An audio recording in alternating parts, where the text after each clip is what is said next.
Қытай дегенде ең алдымен есімізге халық саны түсетіні рас. Бірақ біз бүгін Қытай туралы басқа да қызықты деректермен таныстыратын боламыз.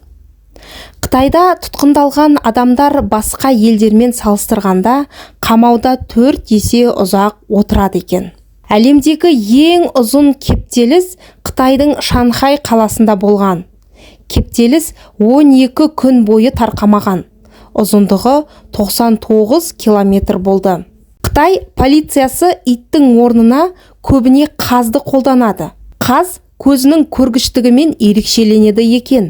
Әскерилер бастарын биік және тік ұстап үйрену үшін жағаларына ине қадап қояды.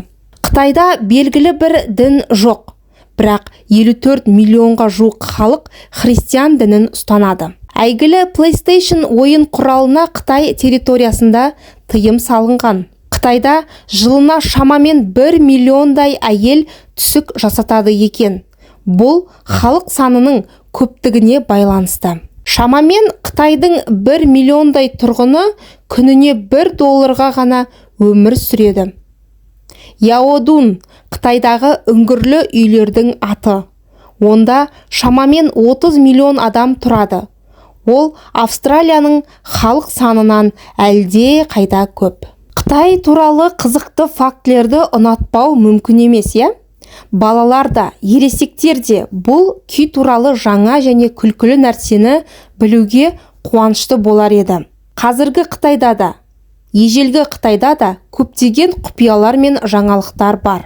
Соның бірі Қытай әлемдегі ең көне өркениет болып саналады. Бұл елден табылған археологиялық олжалардың жасы 8000 жылға дейін жетеді. Қытайдағы ауқатты адамдар өзіне ұқсайтын адамдарды жалдап, қажет болса өздері емес түрмеге жібереді. Қытай Сан-Францискодағы ауаның ластануының 29%-на жауапты.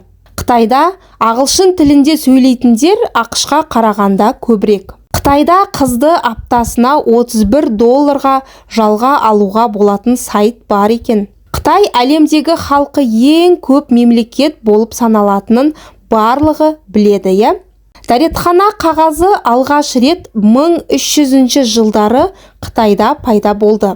Мылтық алғаш рет осы күйде пайда болды. Қытай тек бір уақыт белдеуінде тұрады. Қытайда ақ түс аза деп саналады. Қытайдағы өмірдің қажетті бөлігі шай ішу. Қытай халқы күнге күйгенді ұнатпайды. Олардың ішінде күнге күйіп қалу сәнге жатпайды. Қытайда некелер көбінесе кеш жасалады. Қытайдағы мерекенің түсі қызыл. Қытайда ажырасудың ең төменгі көрсеткіші. Қытай халқының 70% көзілдірік киеді. Қытайда бауыр мен бүйректі жегенді жөн көрмейді.